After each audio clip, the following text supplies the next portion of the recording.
नमस्कार, स्वागत है आपका हमारी विशेष पेशकश बजट गांव और किसान में। जी हाँ, बजट का हमारे किसानों को भी बहुत बेसब्री से इंतजार रहता है, क्योंकि इसी से निर्धारित होता है कि अगला एक साल उनके लिए कैसा होने वाला है। और इस बार के बजट ने भी गांव और किसान को निराश नहीं किया है।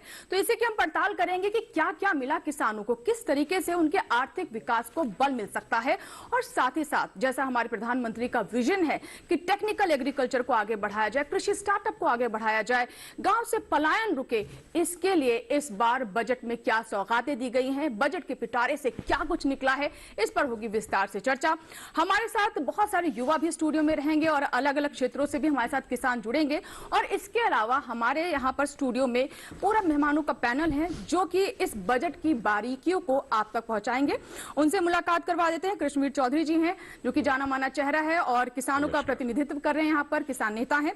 साथ ही डॉक्टर राघव एन जेटली जी भी हमारे साथ हैं जो कि खास तौर पर फूड प्रोसेसिंग के क्षेत्र में किस तरह की बदलाव की जरूरत है या कैसे इसे बेहतर किया जा सकता है, सरकार की तरफ से इस बजट में फूड प्रोसेसिंग को और प्रोत्साहित करने के लिए क्या कुछ किया गया है, उस पर हम चर्चा करेंगे। और साथ ही शंकर गोयनका जी भी हमारे साथ हैं जो कि जो तकनीक है उसके पक्ष के बारे में बात करेंगे।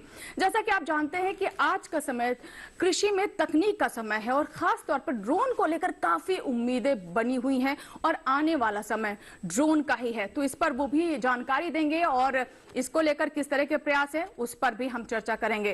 और इसके अलावा मिलेट को हम कैसे भूल सकते हैं, मोटा अनाज, पोषक अनाज, या फिर कहें ऐसा अनाज जिससे ना सिर्फ हमारी आर्थिक व्यवस्था को और बल मिलेगा, इसके अलावा सेहत के लिए भी बहुत लाभकारी है।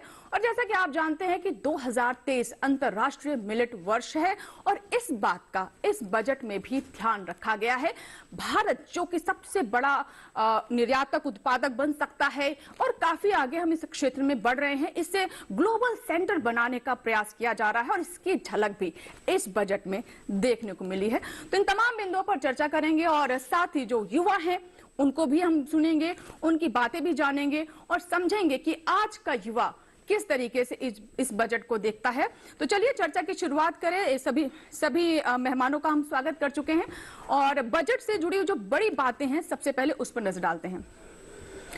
तो कृषि स्टार्टअप के प्रोत्साहन के लिए कृषि वर्धक निधि की स्थापना, जैसा कि कृषि स्टार्टअप के बारे में हमने कहा कि ये विजन में हमारी सरकार के है और प्रधानमंत्री लगातार इसका जिक्र करते रहे हैं। किसान डिजिटल पब्लिक इंफ्रास्ट्रक्चर प्लेटफॉर्म तैयार किया जाएगा। ये भी आज के समय की बहुत जरूरत है कि डिजिटल इंफ्रास्ट्रक्चर तैयार हो। 20 लाख करोड़ रुपए का कृषि ऋण बांटने का लक्ष्य है ताकि किसान के आर्थिक विकास को और बल मिल सके और सुगम तरीके से वो अपनी चीजों को पूरा कर सके। मोटे अनाज यानी श्री अन्न का वैश्विक केंद्र बनेगा भारत। श्री अन्न, जी हाँ, इसको सुनकर आप समझ सकते हैं कि कितना आदर भाव है मोटे अनाज के लिए। और बागवानी के लिए 2200 करोड़ रुपए के साथ आत्मनिर्भर स्वच्छ पौध कार्यक्रम की भी शुरुआत की जाएगी। गोवर्धन योजना के अंतर्गत 500 नए संयंत्रों की स्थापना की जाएगी। साथ ही आपको यह भी बता दें कि मत्स्य संपदा की नई उपयोजना में 6000 करोड़ के निवेश का फैसला किया गया है और हमने देखा भी है कि मत्स्य संपदा को लेकर काफी हमने वृद्धि देखी बीते साल में। 2516 करोड़ रुपए के निवेश से 63,000 प्राथमिक कृषि ऋण समितियों का गठन किया जाएगा और अगले 3 वर्षों में 1 करोड़ किसानों को प्राकृतिक खेती अपनाने के लिए मदद दी जाएगी। तो प्राकृतिक खेती पर इस बार भी काफी जोर है, जैसा कि आपने बजट में सुना होगा।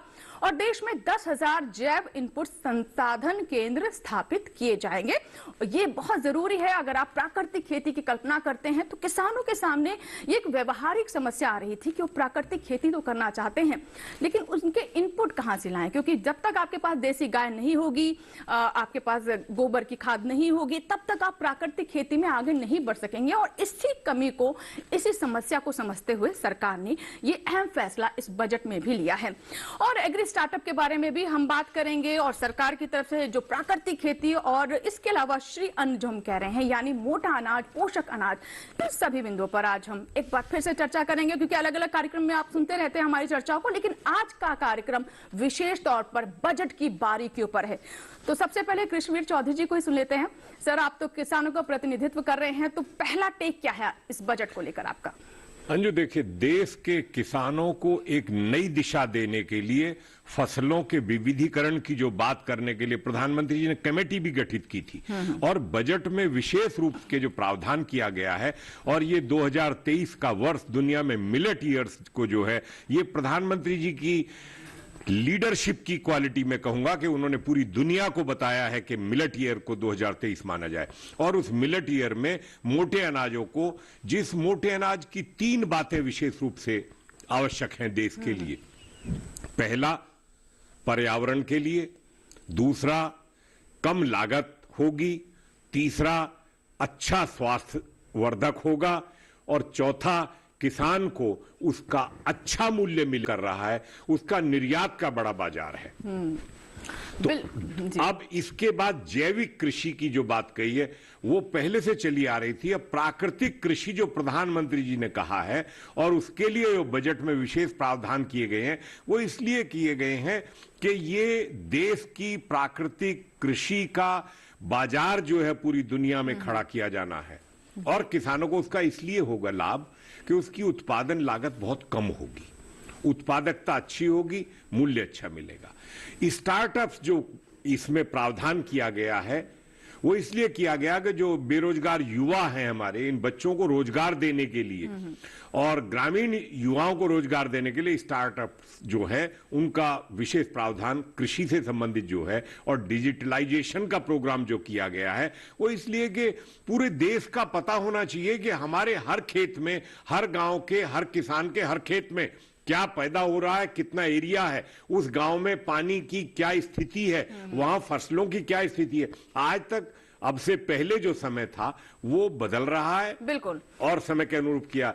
ये विकास को गति देने का, इंजन देने का, किसान को आर्थिक रूप से मजबूती देने का, युवाओं को रोजगार देने वाला बजट है और ये ऐतिहासिक बजट है। ये आज मैं वो इन शब्दों के साथ मैं प्रधानमंत्री जी का धन्यवाद करता हूं कि आपने किसानों को एक नई दिशा देने के लिए इस बजट में व्यवस्थाएं कराई। बिल्कुल, तो नई दिशा मिलेगी देश को और कृषि के क्षेत्र को। और देखिए, ये भी अपने आप में विडंबना है। हम कहते हैं कि भारत किसानों का देश है, कृषि प्रधान देश है और 70% से ज्यादा जो हमारे देश में किसान हैं या फिर कृषि से जुड़े हुए जो अन्य कार्य हैं उससे रोजगार होता है। लेकिन उसके बाद भी जीडीपी में हमारा योगदान उतना नहीं है जितना सर्विस सेक्टर का है। अगर हम ग्रोथ की बात करें तो पहले से बेहतर हुई, लेकिन फिर भी इस ग्रोथ को और आगे ले जाना होगा, जो कि 4.6% ग्रोथ है कृषि के क्षेत्र की। जब इतना बड़ा सेक्टर है ये, तो उसकी ग्रोथ भी उसी हिसाब से होनी चाहिए। और इसीलिए हम कह रहे हैं कि जो आर्थिक विकास है उससे धक्का देने वाला, उससे और स्पीड अप करने वाला ये बजट है। तो राघव जी, क्योंकि जब हम बात करते हैं कृषि की तो सबसे बड़ी चिंता सरकार की यही है कि किसान जो है वो खेती ना छोड़े। जो युवा पढ़कर निकल रहा है उसको कृषि से जुड़े हुए कार्यों को करने में गर्व महसूस हो। इसके लिए आपको क्या लगता है कि फूड प्रोसेसिंग का जिक्र, जो कि हमने देखा कि आर्थिक समीक्षा में भी हुआ और उसमें हमने काफी बेहतरी देखी, और इस बजट को इससे जोड़कर कैसे दिखते हैं? इस बजट को मैं सबसे पहले तो किसान के हित पे बजट आया है और जैसा कि इसके लिए मैं प्रधानमंत्री जी का, वित्त मंत्री जी का बहुत धन्यवाद और आभार व्यक्त करता हूं। लेकिन सबसे बड़ी जरूरत वही है कि ये बजट जो किसान है उसका लाभ लेने के बाद उसके बाद आगे क्या, जैसे कि आपने बिल्कुल सही कहा, तो उसमें वैल्यू एडिशन की बहुत एक सख्त जरूरत है, जिसके लिए कि जो कि प्रसंस्करण से ही पॉसिबल है और खाद्य प्रोसेसर फूड प्रोसेसिंग इंडस्ट्री को उसको कनेक्ट करना है। फूड प्रोसेसिंग इंडस्ट्री की भी जब हम बात करते हैं तो उसमें सबसे बड़ी महत्वपूर्ण बात है कि वो एमएसएमई इंडस्ट्री को आगे उस पर बल मिले। और एमएसएमई का भी ध्यान रखा गया इस बार भी बजट में। इस बार एमएसएमई का ध्यान भी रखना, लेकिन अपेक्षा से थोड़ा सा कम है, तो 2200 करोड़ में, और उसमें भी तो क्योंकि एक ये भी बात है। और इसमें मैं ये भी कहना चाहूंगा कि एक तो हुआ कि इंडस्ट्री लिंक हुई कैपिटल इन्वेस्टमेंट पे, लेकिन साथ में बहुत जरूरी हो जाता है कि उसको वर्किंग कैपिटल की जो उसकी जो नीड पड़ती है उस पे भी एक कंटिन्यूस सपोर्ट रहे। तो और इसके लिए जो लघु उद्योग है, मैं बिल्कुल सर की बात से सहमत हूं कि उद्योग जो है किसान के पास स्वयं जाए ताकि उसको उसकी वैल्यू मिले, प्रोडक्ट की वैल्यू मिले। और वो तभी पॉसिबल है कि जब लघु उद्योग से ज्यादा कनेक्ट रहेगा और किसान भी इससे आगे बढ़कर कहीं ना कहीं छोटे छोटे उद्योगों की अपनी स्थापना करें ताकि वैल्यू एडिशन उसमें मिले। मैं all India food processor association से हूँ प्रेसिडेंट, और जो कि 78 वर्ष पुरानी एसोसिएशन है, और हमारी भरसक प्रयास रहता है कि इस पे हम जो लघु उद्योग जो एमएसएमई इंडस्ट्री को इसमें और इन्वॉल्व करें। तो इसके लिए वही जो मैं कह रहा था आपसे कि वर्किंग कैपिटल का एक बहुत बड़ा इशू होता है, जिसके लिए कि हमारी जो पैकेजिंग मटेरियल जो कृषि वर्धक निधि की बात की गई है, इसकी स्थापना की बात की गई, तो आपको लगता है इससे कुछ फर्क पड़ेगा? मुझे देखिए, किसान की पैदावार में तो निश्चित ही फर्क पड़ेगा, लेकिन पैदावार के बाद भी उसकी आगे उसकी वैल्यू मिलनी चाहिए, उसको उसका मूल्य मिलना चाहिए।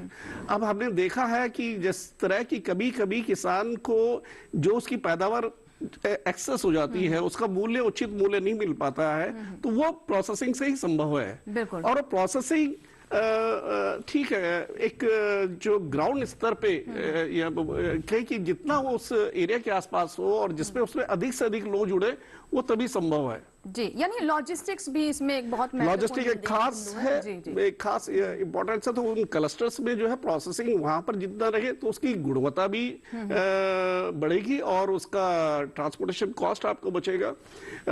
साथ ही क्योंकि मिलेट वर्ष है, तो मिलेट वर्ष में भी एक सबसे बड़ा महत्वपूर्ण विषय है कि उसका जो मिलेट का जो टेस्ट है, जो कि संभव है वैल्यू एडिशन से अगेन कि, और उसका जो टेस्ट डेवलप किया जाए। टेस्ट डेवलप करने के लिए वो तभी पॉसिबल है जैसे कि मिलेट्स के चिप्स हैं या मिलेट्स के जो कि आज की आधुनिक बिल्कुल, जैसा कि आप मिलेट की प्रोसेसिंग की बात कर रहे हैं और इससे जुड़े हुए जो स्टार्टअप्स हैं वो ऑलरेडी 500 स्टार्टअप्स काम कर रहे हैं, तो आपको लगता है ये एक आशा की किरण तो जरूर है कि इस तरह की चीजों से भी अब युवा जुड़ रहा है या फिर स्टार्टअप्स आ रहे हैं?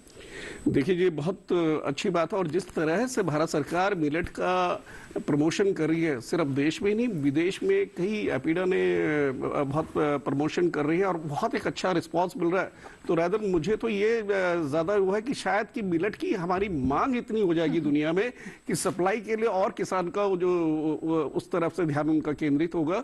तो ये एक बहुत अच्छी बात है, और अभी तो बहुत कम है उस हिसाब से जिस तरह की प्रोडक्ट की रिप्लेसमेंट है। यहाँ पे थोड़ा सा ये भी कहना चाहूंगा क्योंकि यूक्रेन से गेहूं की शॉर्टेज रही है, तो कहीं ना कहीं मिलेट को और हेल्थ पॉइंट ऑफ व्यू को कोरोना के बाद में डिमांड वैसे भी बढ़ी है, तो भविष्य सुनहरा है। और ये बहुत ही अच्छी बात है कि इस वर्ष जो मिलेट एक सही मौके पे मिलेट वर्ष घोषित किया गया है, जबकि और अनाज की कमी है। देखिए, मिलेट अपने आप में कहे कि हम इसे कहीं ना कहीं भूल गए थे, जिसे आज के दौर हम मिलेट कह रहे हैं, इसे हम पोषक अनाज के तौर पर जान रहे हैं। और ये तो हमें याद आता है कि गांव में ऐसे ऐसे समय होते थे जब भुंजवा के पास जाते थे, भुंजवाए जाते थे मिलेट्स, तो ये हमारी थाली का हिस्सा था, हमारी कल्चर का, हमारी संस्कृति का हिस्सा था। और ऐसे तीज त्योहार है जिसमें हम मिलेट के बिना, जिन्हें हम या मोटे अनाज की बात करें उसके बिना उसे मना नहीं सकते। तो कहीं ना कहीं एक नया रूप और एक जो ब्रांडिंग का दौर चल रहा है, ब्रांडिंग करने की जरूरत थी और ये जरूरत समझी गई और इससे पूरा करने का प्रयास किया जा रहा है। और हमारा देश लगभग, आपको बता दें कि हमारे देश की पहल की वजह से 70 से ज्यादा देश जो है मिलेट वर्ष मना रहे हैं और अलग अलग देशों में इसको लेकर कार्यक्रम किए जाएंगे। तो एक ब्रांडिंग और वोकल फॉर लोकल की बात की जा रही थी, तो बहुत सारे जो प्रयास हैं उनका प्रभाव हम देख रहे हैं, अलग अलग जो कार्यक्रम किए जा रहे हैं, फिर योजनाएं चलाई जा रही हैं। अब चलिए हम बात कर लेते हैं तकनीकी जो एक पार्ट है, जो हम कहते हैं कि आज की जो कृषि है वो आधुनिक कृषि है। अब चाहे मिलेट की बात कर ले, गेहूं धान की बात कर ले, बागवानी की बात कर ले, सब में जब तक आप तकनीक का इस्तेमाल नहीं करेंगे तो ना तो आपको वो स्पीड मिलेगी, ना वो उत्पादन मिलेगा और ना ही वो दाम मिलेंगे। तो सबसे पहले मैं गोयनका जी आपसे समझना चाहूंगी, स्वागत है आपका। जो हम तकनीक की बात करते हैं कि ठीक है, आप अपनी जो पुरानी व्यवस्था है, जो जिस तरीके की आप कृषि कर रहे हैं वो करते रहें, लेकिन अगर आप तकनीक को भी साथ लेकर चलते हैं, एक अच्छा उसका कॉम्बिनेशन बनाते हैं, तो बहुत तरह के लाभ होंगे जिसका मैंने अभी जिक्र किया। इसको आप किस तरीके से देखते हैं इस बजट के संदर्भ में? तो नमस्कार ma'am, and thank you very much for inviting me. Ma'am, यदि इस बजट को आप सरसरी नजर से देखें तो सबसे पहले तो इसके नाम पे जाइए। क्या कहा गया कि अमृतकाल। बिल्कुल, एक बहुत ही अच्छी किताब है, words can change your brain. तो सबसे बड़ी बात तो कि शब्द का राइट चूज करना भी अपने आप में बहुत, तो जो सबसे, यदि आप मुझे पर्सनली पूछें तो पहली बात तो इसको कहा गया कि अमृतकाल, दूसरा कहा गया कि सप्तऋषि, और ये अमृतकाल जो 25 साल है, 2047 तक का जो समय है, इसको बांटा गया है। और दूसरी बात है कि सप्तऋषि यानी इंक्लूसिव ग्रोथ है सब चीज का। तो देखिए, बचपन से मैं सुनता था कि भाई अमेरिका में एक आदमी 5000 एकड़ कर रहा है, ऑस्ट्रेलिया में कोई 2000 एकड़ कर रहा है, कोई कहता है कनाडा में 5000 एकड़ कर रहा है। अमेरिका तो ब्रांडिंग का मास्टर है। हाँ, और भारत में क्यों नहीं हो रहा है? क्योंकि हमने टेक्नोलॉजी को यूज नहीं किया। और शुरू से जो प्रधानमंत्री जी जब से आए तब से कहते जी भारत में किसान की आय दुगनी हो।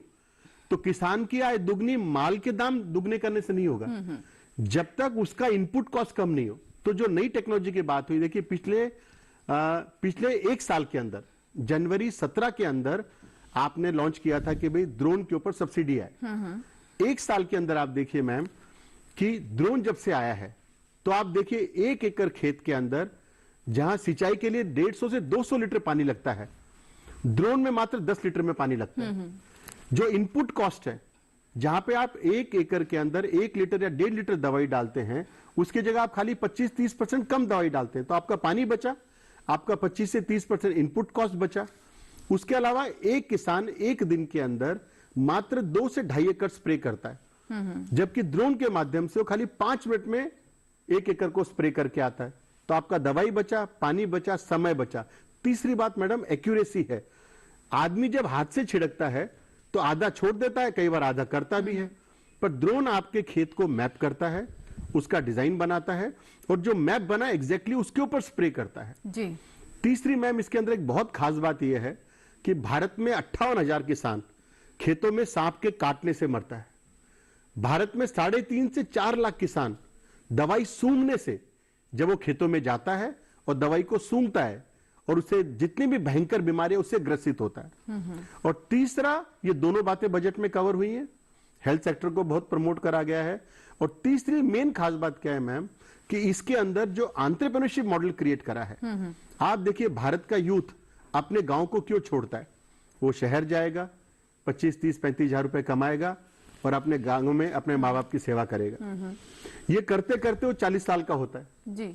और जब वो 45 साल का स्टैब्लिश होता है तब तक माँ बाप चले जाते हैं, और फिर उनको वो समझो हरिद्वार में, ऋषिकेश में, गंगा जी के किनारे, बनारस में ढूंढता है। तो ये वाला जो मॉडल बना है, इसके अंदर गांव का यूथ गांव के अंदर ड्रोन की शिक्षा लेगा, वो ड्रोन लेगा। ये भी प्रधानमंत्री जी ने इस बार बजट में कहा है कि जो एंटरप्रेन्योरशिप कोई भी नया मॉडल शुरू करता है तो उसका क्या चैलेंज आता है कि शुरुआत उसने करी पर शुरू के कई दिनों तक वो सस्टेन नहीं कर पाता है। बिल्कुल। तो उसके लिए उन्होंने ये भी प्रोविजन करा है कि कैसे उसको एक स्टाइपेंड मिले ताकि शुरुआत में वो एंटरप्रेन्योर अपने पैरों पे खड़ा हो सके। तो उसको क्या मिला? उसको ट्रेनिंग मिली। मैं नेशनल स्किल डेवलपमेंट कॉर्पोरेशन के बोर्ड पे भी हूं, तो आज हमको ये टारगेट दिया कि आप युवाओं को तकनीकी के ऊपर, ड्रोन के ऊपर, इंटेलिजेंस के ऊपर आप उनको ट्रेनिंग दीजिए, उनको एंटरप्रेन्योर बनाइए और वो अपने गांव में जाके वो छिड़कता है। तो ड्रोन एक ऐसा माध्यम है, यदि आज गांव का यूथ ड्रोन की ट्रेनिंग ले, ड्रोन ले, भारत सरकार ने उसको बहुत ही कम ब्याज के ऊपर, 6% ब्याज के ऊपर सब्सिडाइज रेट के अंदर उसको लोन का प्रोविजन करा है। वो लेकर अपने गांव में जाए और जब वो छिड़काव करेगा तो वो अपने घर में आराम से 25,000 रुपए से 50,000 रुपए पर मंथ वो कमा सकता है। ऐसा इसके अंदर प्रोविजन है। तो मुझे लगता है कि इससे पॉल्यूशन बचा, वाटर पॉल्यूशन बचा, एयर पॉल्यूशन बचा और धरती मां बची। तो मुझे लगता है कि एक पंथ 100 काज। बिल्कुल। तो ये तो कई मल्टीपल एंगल से जो है बजट को कहा गया है और बजट को अलग तरीके से दिखाया गया। जी जी, युवाओं को भी आपकी बात बहुत पसंद आई है और तालियां बज गई आपके लिए। तो चलिए, कुछ युवा हमारे साथ हैं, उनसे हम बात कर लेते हैं। तो मैम एक सॉरी, मैं युवाओं से आपसे बात करना चाहता हूं। बेटे, लोग कहते हैं नौकरी नहीं है, मैं आपसे कहना चाहता हूं लोग ही नहीं है। मैं आपको बताना चाहता हूं कि यह भारत का सबसे स्वर्णिम अवसर पूरी दुनिया के अंदर, ये आप लोग यूथ के लिए, हमारे टाइम पे इतनी अपॉर्चुनिटीज नहीं थी, आपके समय में इस समय इतनी सारी अपॉर्चुनिटीज है। आप थोड़ा सा मन बनाओ कि जी हमें काम करना है, हमें आगे बढ़ना है। मैं मेरे एक्सपीरियंस से बताता हूं कि इससे सुनहरा मौका आपकी लाइफ में आज के बाद कभी नहीं आएगा, जहां की लीडरशिप चाहती है कि आप आगे बढ़े। जी जी, समय आपके साथ में है तो बहुत कम होता है कि योग भी है, संयोग भी है। मुझे लगता है कि युवाओं को और हमारे देश को एक पॉजिटिव सोच के साथ, एक पॉजिटिव माइंड सेट के साथ यदि हम आगे बढ़ेंगे तो इसका सबको बहुत बहुत लाभ बिल्कुल। मिलेगा। तो देखिए, पॉजिटिव माइंड के साथ आगे बढ़ने की जरूरत है और हमारे जो प्रधानमंत्री हैं वो युवाओं को लगातार प्रोत्साहित करते रहते हैं। मन की बात में भी युवाओं का जिक्र होता है, जब उनके परीक्षा होती है तब भी उनसे बात करते हैं, तो इससे समझ सकते हैं कि युवाओं को लेकर कितना कुछ किया जा रहा है। और देखिए, ये ऐसी उम्र होती है जब अगर आप पॉजिटिव सोच के साथ आगे बढ़ते हैं तो लगता है कि दुनिया मेरी मुट्ठी में है, और अगर युवा कुछ ठान लेते हैं तो उसको पूरा करना बहुत आसान हो जाता है, क्योंकि वो ऊर्जा होती है, वो इच्छा शक्ति होती है। तो बहुत सारे युवा हैं हमारे साथ, चलिए बात करते हैं उनसे। जी, जी आप कुछ पूछना चाहते हैं? जी प्लीज। जी, काफी यहाँ उत्साहित नजर आ रहे। जी, आप कोई सवाल पूछना चाहते हैं? देखिए, यही मौके होते हैं, मौका गवा दिया तो फिर मौका हाथ से निकल जाएगा। जी, माइक ऑन कर लीजिए। जी, माइक ऑन कर लीजिए। बोलिए, ऐसे बोलिए, कोई बात नहीं। तो चलिए, यहाँ पर थोड़ी यहाँ पे लगता है कोई तकनीकी समस्या आ रही है। जी हाँ, बोलिए, कर लिया आपने माइक ऑन? चलिए, अभी एक बार फिर से हम इनके पास जाएंगे, कुछ तकनीकी समस्या है, शायद अभी उनकी आवाज हम तक नहीं आ पा रही पर आप बोलिए, आ रही ना आवाज? दूसरा माइक कोई है। बात नहीं, फिर से बात करेंगे। दूसरा माइक है आपके पास? जी कृष्णवीर जी, जैसा कि हम अभी गोयनका साहब कह रहे थे कि देखिए, युवाओं की भूमिका बहुत महत्वपूर्ण हो जाती है, और जब हम कृषि स्टार्टअप को फोकस करते हैं तो मकसद साफ है कि ऐसे युवा इससे जुड़े जो कि पढ़े लिखे हैं और अपने गांव में ही रहना चाहते हैं, कुछ नया करना चाहते हैं। बीते हमने 1 साल में देखा कि इसमें काफी संभावनाएं भी दिखी और काफी उत्साह भी दिखा। अब जब हम जमीनी स्तर की बात करते हैं, जब गांव की बात करते हैं, तो आपको कितना इसमें प्रभाव देखने को मिल रहा है? देखिए, विकास को आगे अगर ग्रामीण क्षेत्र में बढ़ाना है तो टेक्नोलॉजी उसकी सबसे बड़ी आवश्यकता है। मात्र रास्ता बनाने से ही काम नहीं चलेगा, सड़कें बनाने से। सिर्फ बिजली भी नहीं थी, पहली स्थितियां ये थी। आज बिजली हर गांव में दी गई है, पानी का पीने की व्यवस्था दी गई। टेक्नोलॉजी की इसलिए जरूरत है कि जैसे सिंचाई के संसाधनों की बात करें तो अगर खुला पानी दिया जाता है और जब हम उसे ड्रिप और स्प्रिंकलर इरिगेशन में यूज करते हैं तो करीब 60% पानी उसमें बचता है। तो वो टेक्नोलॉजी है, एक सुधार है सिंचाई के। इसी तरीके से जो स्टार्टअप्स की बात है वो इसलिए भी है कि आपको एग्रो प्रोसेसिंग में भी आना है। आपको छोटे छोटे स्मॉल स्केल सेक्टर को कॉपी नहीं करना, अपना खड़ा करना है। जब तक आप उसमें नहीं आएंगे, प्रोडक्ट को पैकिंग में नहीं लाएंगे, कंज्यूमर तक नहीं पहुंचेंगे, आपको जो है रोजगार खुद पैदा करना है, अपने लिए भी करना, दूसरे जो युवा हैं, साथी हैं, उनके लिए भी करना है। इसलिए जरूरत है आज, इसलिए आपको आगे आना है। और सरकार यही चाहती है, प्रधानमंत्री जी का पूरी जो विजन है वो युवाओं को विकास में सबसे आगे पंक्ति में खड़ा करने के लिए, क्योंकि आप ही इस देश की शक्ति हैं, आप ही विकास की गति का जो है पहिया जो है तेजी से बढ़ाने में आपको योगदान करना पड़ेगा। आपको दूसरों की तरफ नहीं देखना है एम्प्लॉयमेंट के लिए, आपको खुद एम्प्लॉयमेंट जनरेट करना है, देना है लोगों को। जब आप गांव में एक ड्रोन लेंगे, एक सर्विस सेंटर बनाएंगे, एक क्लस्टर बना लेंगे, 4 गांव, 6 गांव, 8 गांव, 10 गांव का, और फिर आप सारे किसानों को पूछ लेंगे कि भाई आपको जो फसल है, जब आपको स्प्रे कराना है, आपको नानो यूरिया का स्प्रे करवाना है तो मैं कर दूंगा, आपको नहीं है दिक्कत, वो हो जाएगा। कम समय में होगा, बराबर मात्रा में होगा, क्योंकि टेक्नोलॉजी उसको बराबर तरीके से डिस्ट्रीब्यूट करती है। इसी तरीके से अगर आपकी बीमारी किसी फसल में लगी है और आपको कीटनाशक दवाई का स्प्रे करवाना है तो मैं अपने ड्रोन की सर्विस आपको मुहैया कर रहा हूं। और आपको सर्विस प्रोवाइडर के रूप में सरकार बड़े पैमाने पर सब्सिडाइज कर रही है, आपको सहायता दे रही है, और आपको जो लोन भी लेना है वो कम ब्याज पर सॉफ्ट लोन दे रही है। तो ये जो उद्देश्य है, आपको एग्रो प्रोसेसिंग में टेक्नोलॉजी अपनानी पड़ेगी, तब आप उसका एग्रो प्रोसेसिंग में आएंगे, तब प्रोडक्ट से लाभ होगा। ठीक है, अभी हम युवाओं को भी सुनेंगे, लेकिन एक मेहमान हमारे साथ जुड़ रहे हैं डिजिटल प्लेटफॉर्म पर। हमारे साथ प्रताप सिंह बेतल जी हैं, जो कि राष्ट्रीय कृषि आर्थिकी नीति अनुसंधान से हैं। सर, बहुत बहुत स्वागत है आपका कार्यक्रम में। शुक्रिया जी जी सर, क्या आप तक मेरी आवाज पहुंच पा रही है? हाँ, आ रही है जी जी सर। सर, जैसे हम बात कर रहे हैं कि कई ऐसे जहां कुछ क्षेत्रों में बजट बढ़ाया गया है, वहीं तकनीक को लेकर के और इसके अलावा फाइनेंस को लेकर के भी हम देख रहे हैं कि इस बार भी बजट में काफी फोकस है और कृषि ऋण को इस बार भी ध्यान में रखते हुए इसका भी प्रावधान किया गया है। तो इससे आपको क्या लगता है कि किन किन क्षेत्रों में खास तौर पर इससे और तेजी आएगी? ये देखिए, कृषि क्षेत्र में जहाँ ऋण देने की बात है तो गवर्नमेंट ने इस बजट में 20 लाख करोड़ प्रावधान किया है और उन सेक्टर्स के लिए, जैसे आपका एनिमल हस्बेंड्री, डेयरी और फिशरीज का है। जो सेक्टर्स हैं हमारे, जिसको हम अलाइड सेक्टर भी कहते हैं, ये कृषि के ग्रोथ इंजन है।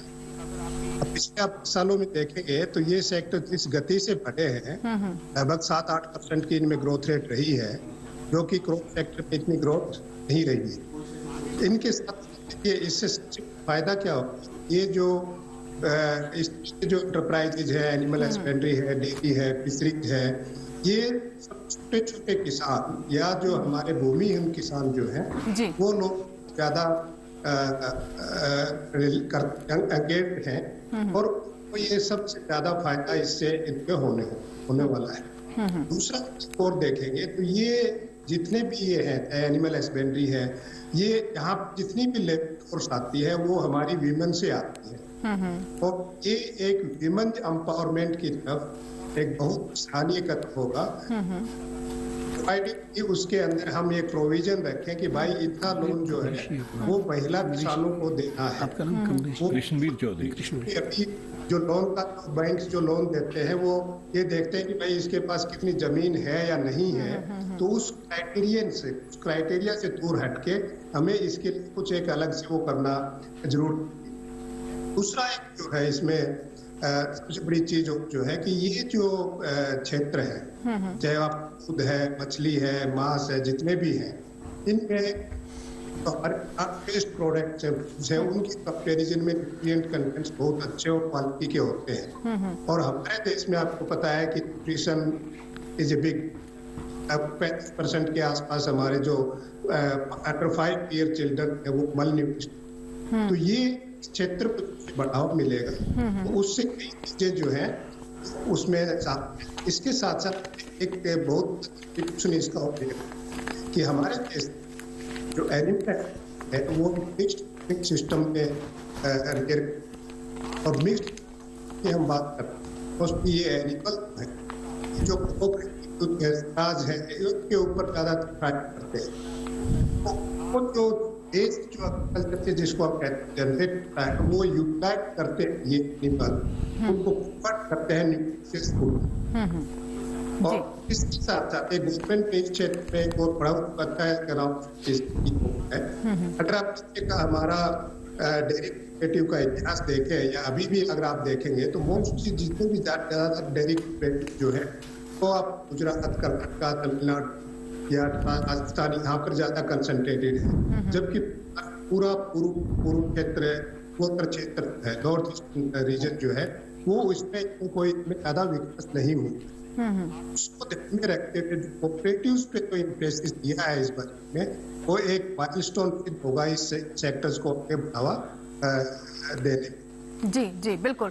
तो जैसा कि आपने कहा कि खास तौर पर अगर हम डेयरी फार्मिंग की बात करें, पशुपालन की बात करें, उसमें इससे और वृद्धि मिलेगी और कृषि के साथ साथ यानी अगर आप फसलें लेते हैं उसके साथ साथ अगर पशुपालन करते हैं और इसे व्यवसायिक रूप से अपनाते हैं तो देखिए ये सबसे हिट फॉर्मूला होता है आपकी आय में वृद्धि का। और वैसे भी कहा जाता है कि पशुधन यानी ये वो धन है जब विपरीत स्थितियां होती है, शायद आपको फसल इतनी अच्छी ना मिले, तब भी ये पशु जो है, ये जो पशुधन है उस वक्त आपके काम आता है। और इस बात को समझते हुए सरकार भी इस सेक्टर को लगातार और मजबूत करने के लिए, इसे और गति देने के लिए प्रयास कर रही है और इसका असर हम आने वाले समय में भी देखेंगे और इस बजट में भी इसका ध्यान रखा गया। जैसा कि हमें प्रताप जी ने भी बताया कि इससे डेयरी फार्मिंग और खास तौर पर एनिमल हस्बेंड्री और हम जो पिंक रेवोल्यूशन की बात करते हैं, मांस की भी जो एक मुहिम चलाई जा रही है उसमें भी हम बेहतर करें, तो इन सभी चीजों पर काफी इसका सकारात्मक प्रभाव पड़ेगा। फिलहाल इसी के साथ ही हम वक्त एक छोटी सी ब्रेक का कहीं मत जाएगा।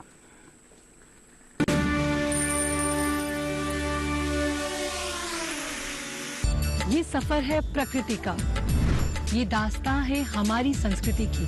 आओ देखें हमारे कृषि पर्यटन के इस अद्भुत नजारे को, जो लिख रहा है भविष्य सफल किसानों का। चलो गांव चले। देखना ना भूले हर रविवार रात 8:30 बजे डीडी किसान पे। बदलती कृषि और हर तकनीक पर होगा विचार। पशुपालन से जुड़ा हो कोई सवाल या लेना हो सरकारी योजनाओं का लाभ, या बात हो कृषि उत्पादों की पहचान की, देखिए विचार विमर्श हर शनिवार रात 10 बजे सिर्फ दूरदर्शन किसान चैनल पर।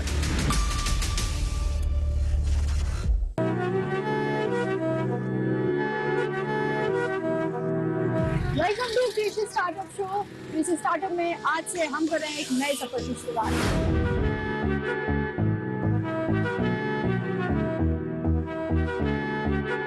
मिलेट से मिलेगा अब सेहत और स्वाद दोनों एक साथ।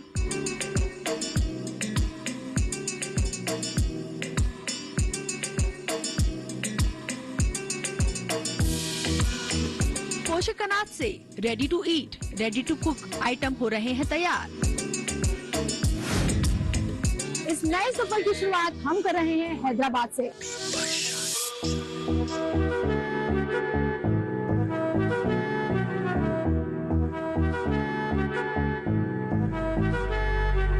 हम कराने जा रहे हैं आपकी मुलाकात देश भर के ऐसे एग्रीप्रेन्योर से जो मिलेट को लेकर काम कर रहे हैं।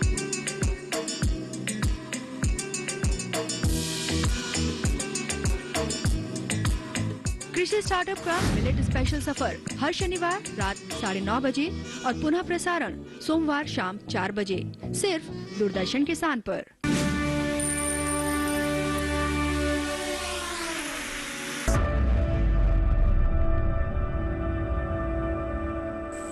ब्रेक के बाद एक बार फिर आपका स्वागत है। आप देख रहे हैं हमारा विशेष कार्यक्रम बजट गांव और किसान। और इस बार के देखिए बजट में जो सबसे खास बात रही वो है मिलेट। और मिलेट सिर्फ एक कहें कि एक आहार का ही हिस्सा नहीं है, बल्कि इससे हमारी पूरी अर्थव्यवस्था को इससे स्पीड दे सकते हैं। भारत की एक नई पहचान बन सकती है। और बहुत सारे ऐसे स्टार्टअप्स हैं, ऐसे युवा हैं, महिलाएं हैं जो कि मिलेट के क्षेत्र में पहले ही झंडे गाड़ चुके हैं। और ऐसी एक हमारे साथ स्टूडियो में मेहमान मौजूद हैं, उनसे हम बात करते हैं। हमारे साथ पूजा शर्मा है। और देखिए पूजा शर्मा जी यहाँ पर बैठी हुई हैं, उनसे हम समझेंगे कि जो उन्होंने मुकाम हासिल किया है इसके लिए उन्हें बाकायदा सम्मान भी दिया जा चुका है। पूजा जी मिलेट से बने हुए बिस्किट, कुकीज 5 स्टार होटलों तक पहुंचाती हैं और इनके पास इतनी मांग आती है कि सप्लाई नहीं हो पाती पूरी। तो एक बार तो मैं कहती हूँ सभी एक बार पूजा जी के लिए तालियां बजा दें जोरदार। देखिए जब ऐसी महिलाएं मंच पर आती हैं तो सिर्फ ये उनका प्रतिनिधित्व नहीं होता है, बल्कि वो पूरे एक समाज का भी प्रतिनिधित्व करती हैं। महिलाओं को उन्हें देखकर काफी बल मिलता है और वो भी आगे बढ़ने की सोचती है। और आप तो मिलेट पर काम कर रहे हैं, तो पूजा जी थोड़ा इसके बारे में बताएं कि इस बजट में जो हम मिलेट की बात कर रहे हैं और ये पूरा साल मिलेट वर्ष के तौर पर मनाया जाएगा, आपने जब इस मिलेट की शुरुआत की थी तो आपने सोचा था कि इतना फोकस होने वाला इस पर? जी नमस्कार। सबसे पहले तो मैं आपका धन्यवाद करना चाहती हूं जो मुझे अवसर प्रदान किया। और मैं धन्यवाद करना चाहती हूं मोदी सरकार का जिन्होंने पूरा मिलेट ईयर घोषित किया है, क्योंकि मैंने 2013 में शुरुआत की थी और उस टाइम पे मैंने कभी सोचा भी नहीं था कि पूरा वर्ष एक दिन ऐसा आएगा कि मिलेट के लिए ही मनाया जाएगा। इसके साथ में मैंने जैसे जवार, बाजरा, रागी, चना, इन सब से बिस्किट, लड्डू और नमकीनें हम महिलाओं ने बनाई हैं। मैंने SHG बना रखी हैं और गांव की 150 महिलाओं को मैंने अपने साथ में जोड़ा है। इसके लिए हरियाणा सरकार और केंद्र सरकार ने काफी सारे मेरे को पुरस्कार भी दिए हैं। और महिलाएं जो है एक दूसरे को देख के आगे बढ़ती हैं, उनका हौसला बढ़ता है। आज काफी सारी महिलाएं हैं जिन्होंने छोटे छोटे स्टार्टअप शुरू किए हैं और हिम्मत करके, मतलब महिलाओं के लिए बड़ा मुश्किल सफर होता है घर से बाहर निकल के कुछ काम करना, लेकिन महिलाएं एक दूसरे को देख के उनको हिम्मत मिलती है और वो आगे बढ़ने की कोशिश करती हैं। महिलाएं जो है देखिए प्रोडक्ट को बना भी लेती हैं, उनकी कुछ टेम्परेरी पैकिंग भी कर लेती हैं, लेकिन उनको जरूरत है अच्छी ब्रांडिंग की, मार्केटिंग की। और मैं तो चाहती हूँ कि जो गांव में प्रोडक्ट बनते हैं वो शुद्ध होते हैं, क्यों ना सरकार के माध्यम से इन प्रोडक्ट को विदेशों में भेजा जाए, क्योंकि आज जो हम मिलेट के प्रोडक्ट बनाते हैं उनकी काफी डिमांड है। मेरा मानना है जैसे हमारे पुराने टाइम में मोटे अनाज खाते थे हमारे गाँव में, तो बीमारियां नहीं होती थी लोगों को, और उन्हीं चीजों को लोग वापस से ढूंढ रहे हैं जी और अपना रहे हैं। जी बिल्कुल। और जैसे इस बार श्री अन्न योजना, जिसे हम पोषक अनाज, मोटा अनाज कह रहे हैं, इस योजना की शुरुआत का भी अनाउंसमेंट किया गया है। इसे सुनकर आपको कैसा लगा? क्योंकि आप जैसे बताएं कि 2013 में जब आपने शुरुआत की तो आपने सोचा भी नहीं था कि मोटे अनाज को लेकर इस तरह की पूरी मुहिम होगी और श्री अन्न इसे कहा जाएगा और इससे जुड़ी हुई योजना का अनाउंसमेंट होगा। जी देखिए, जैसे मोटा अनाज सब बोलते थे, लेकिन श्री नाम के आगे लगने पर उसकी अहमियत और ज्यादा बढ़ जाती है, मतलब मान सम्मान बढ़ जाता है। तो लोग मतलब बड़ा ही, ये नाम भी मेरे को बड़ा यूनिक लगा और बड़ा अच्छा लगा। श्री लगने के बाद तो और भी इसकी अहमियत बढ़ गई। तो मैं चाहती हूँ कि जैसे हमारे साथ में युवा भी हमारे बैठे हुए हैं, तो ये कुछ ना कुछ रोज काम करें खुद का।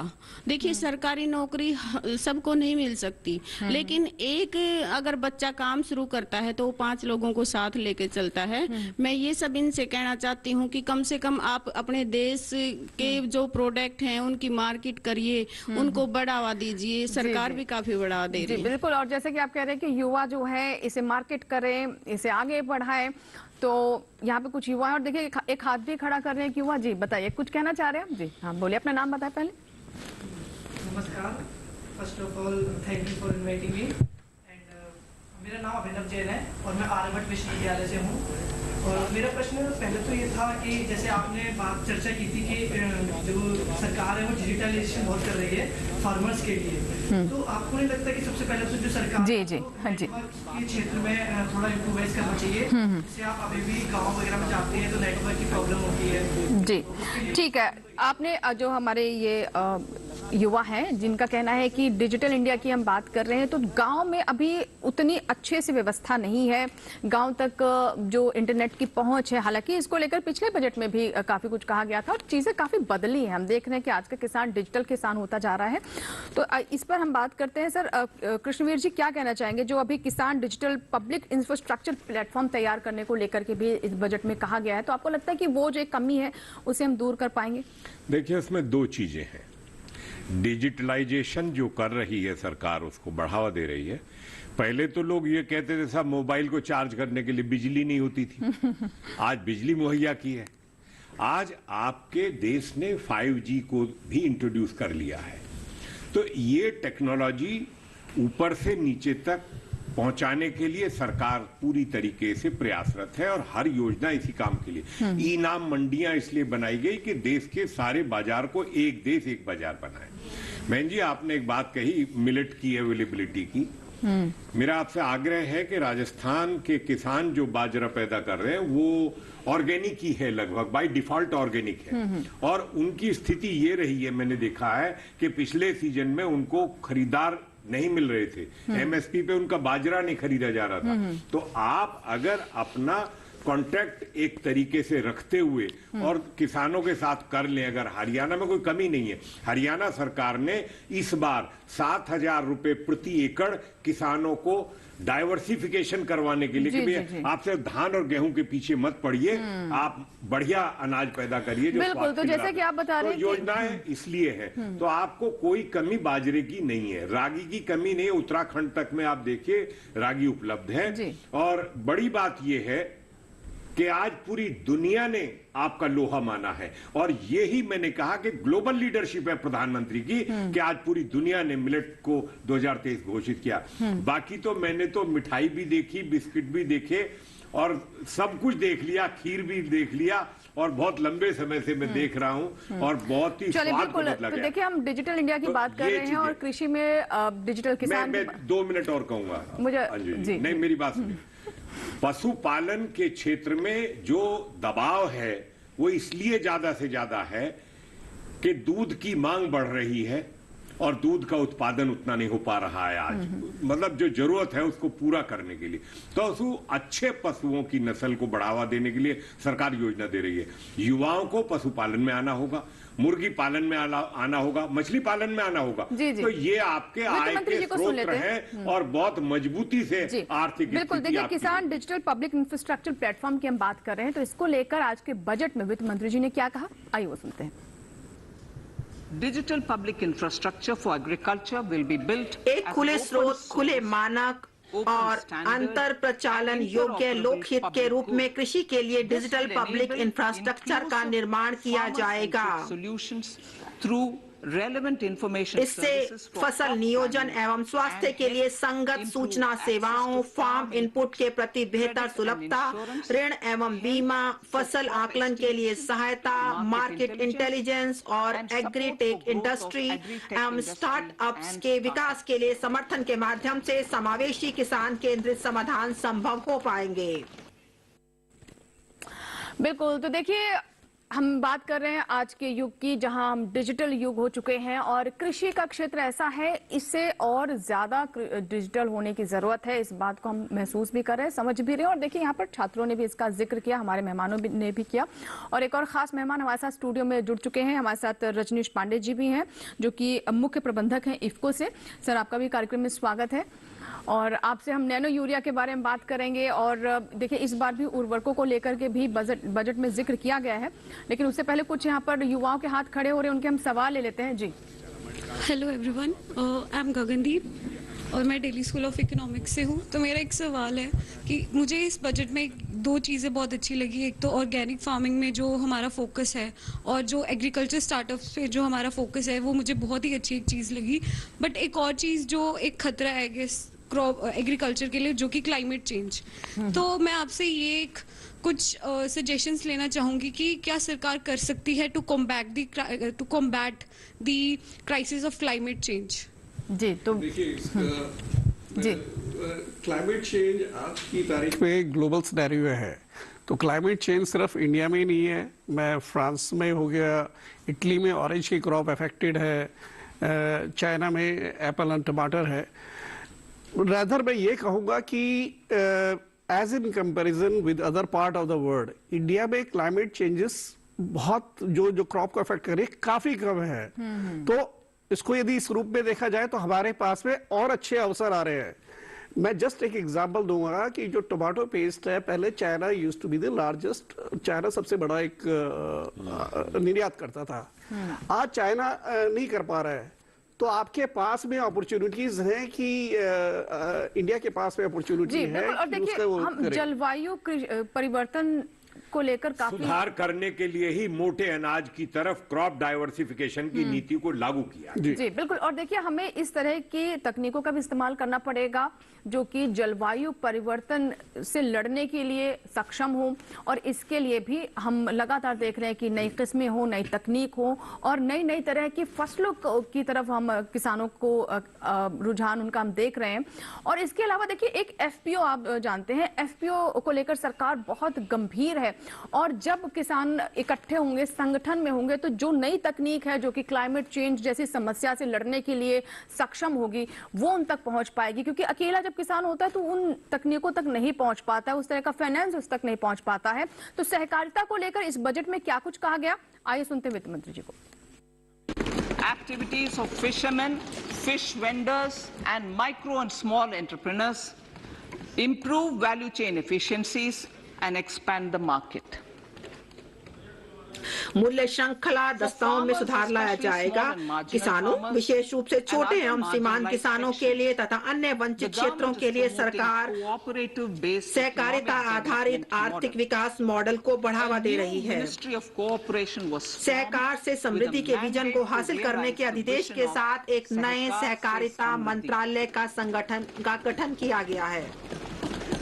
To realize this vision, इस विजन को साकार करने के लिए सरकार ने पहले से ही 63,000 प्राथमिक कृषि ऋण सोसाइटी PACM के कंप्यूटरीकरण का कार्य शुरू किया है, जिसमें 2516 करोड़ के निवेश की बात की गई है। 2516 करोड़।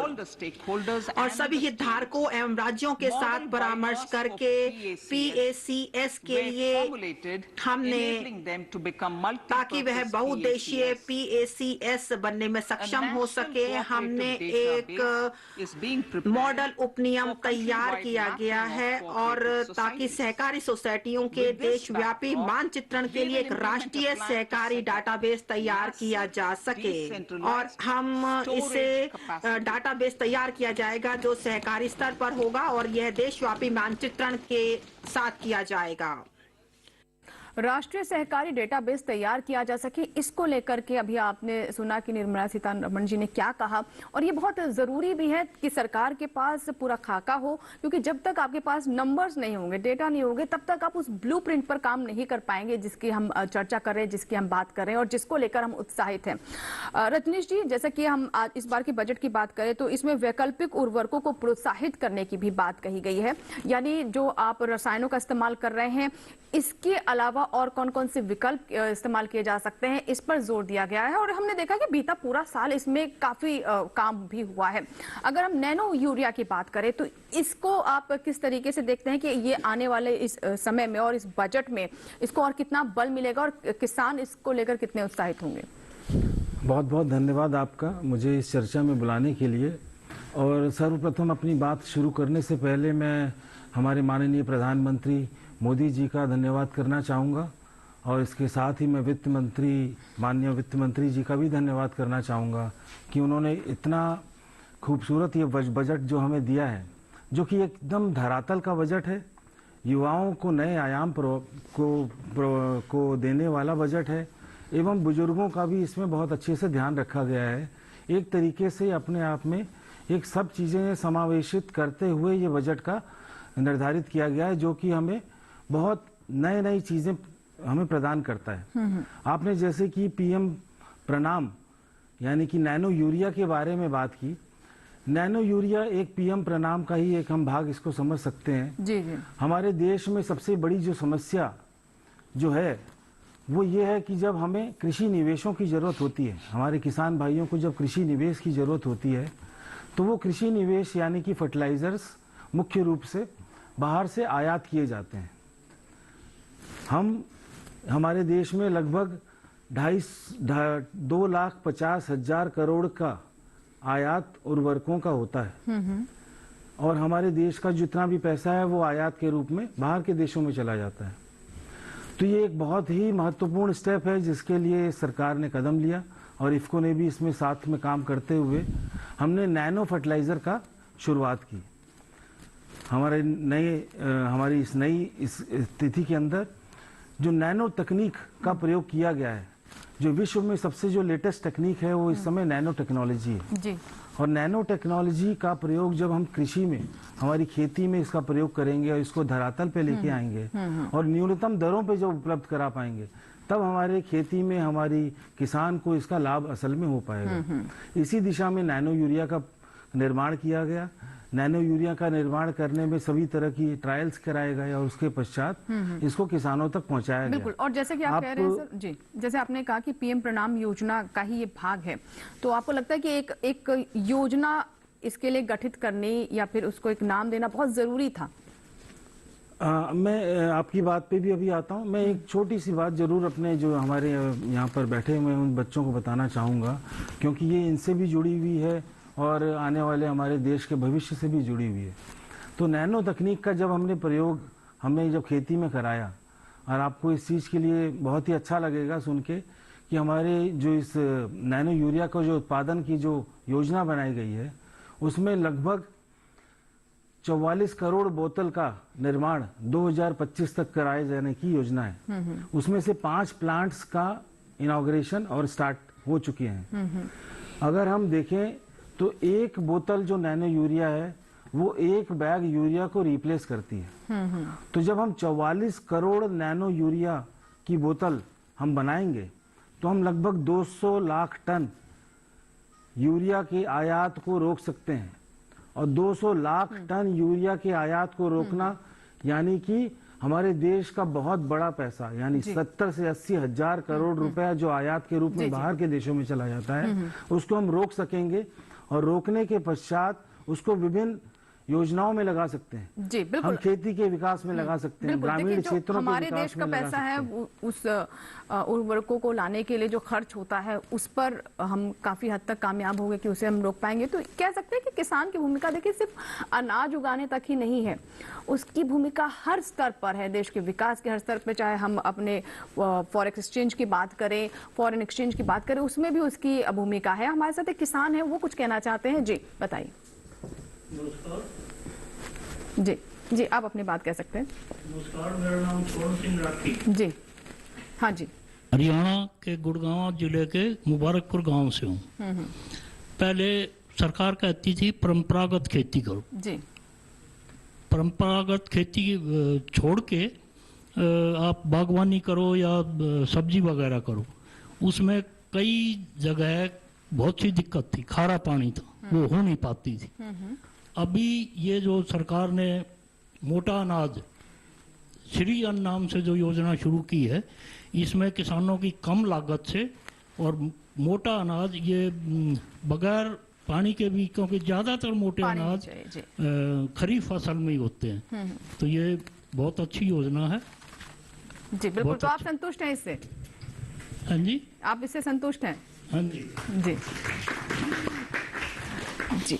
अब कुछ युवा भी है, वो भी कुछ सवाल यहाँ पर करना चाहते हैं, माइक पास कर दें। जी नमस्कार, मेरा नाम नेहा देव है और मैं दिल्ली स्कूल ऑफ इकोनॉमिक्स की छात्रा हूँ। मैं सर से ये पूछना चाहती हूँ कि अभी तक हमने डिबेट में जो एग्रीकल्चर का रिस्क है उसको कवर नहीं किया। जो प्रधानमंत्री एग्रीकल्चर इंश्योरेंस है वो एक बहुत अच्छा मूव है, लेकिन वो इतना सफिशिएंट नहीं है जो फार्मर का रिस्क है उसको केटर कर पाए, और वो प्राइस रिस्क को कवर नहीं करता है। तो क्या मिडवे हो सकता है कि वो प्रोडक्शन को as well as price risk को भी कवर कर सके? जी बिल्कुल, बहुत अच्छा सवाल है आपका। कृष्णवीर जी क्या कहना चाहेंगे? देखिए, हम कई तरह की योजनाओं की हम बात करें और जो उन्होंने रिस्क की बात की वो बिल्कुल सही है। हालांकि इसको लेकर के भी योजना चल रही है, लेकिन जैसा कि हमारी छात्रा भी कह रही कि इसमें और भी कुछ एक ऐसा रास्ता निकालना चाहिए जो प्राइस राइज है, जो हम कहते भी कृषि में कि कृषि में ऐसी विडंबना भी रहती है कि भैया हम कहते हैं बहुत उत्पादन करो, जब उत्पादन ज्यादा होता है तो रेट गिर जाता है, कम होता है तो दाम अच्छे होते हैं। तो ये जो एक सीसॉ का खेल चलता है, इसको आपको क्या लगता है किस तरीके से मैनेज किया जा सकता है? देखिए, प्रोडक्शन तक तो प्रधानमंत्री फसल बीमा योजना का रोल है, पोस्ट हार्वेस्ट के बाद भी है। अगर वो फील्ड में क्रॉप पड़ी हुई है, खराब हो जाती है बरसात से, तूफान से, आदि, वहां तक उसका रोल है।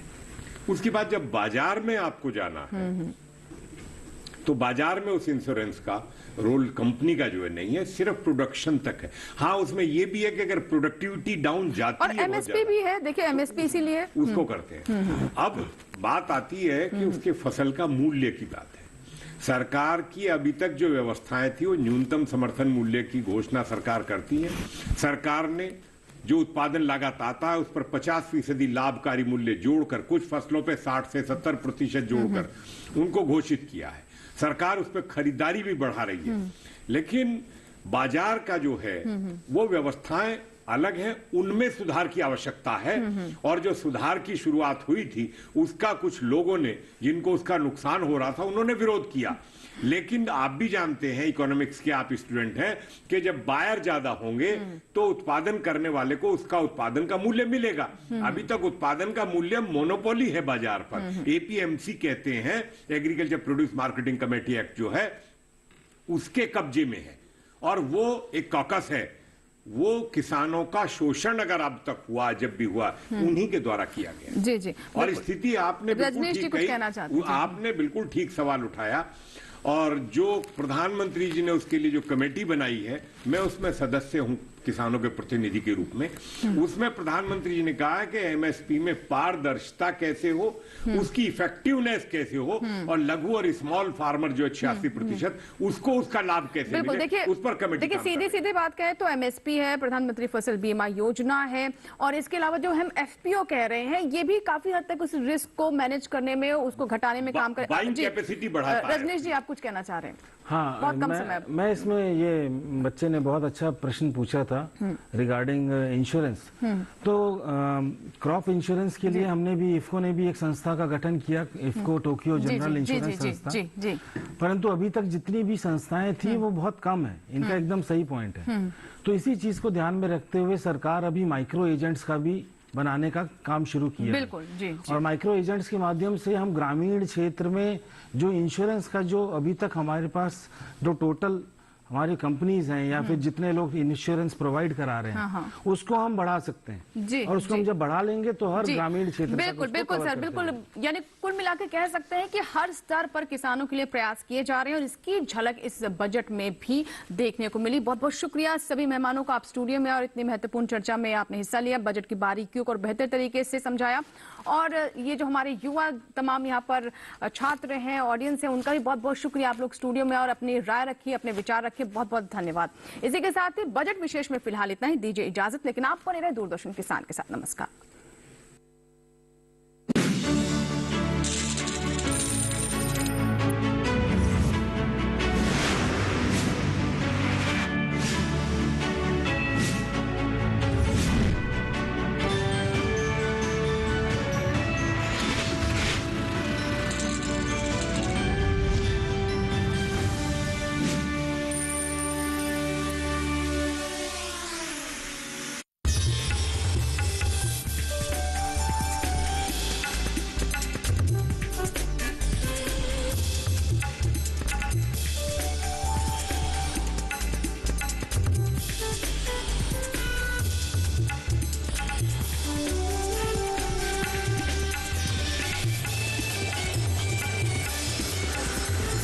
टीवी के साथ बदलते भारत की शान।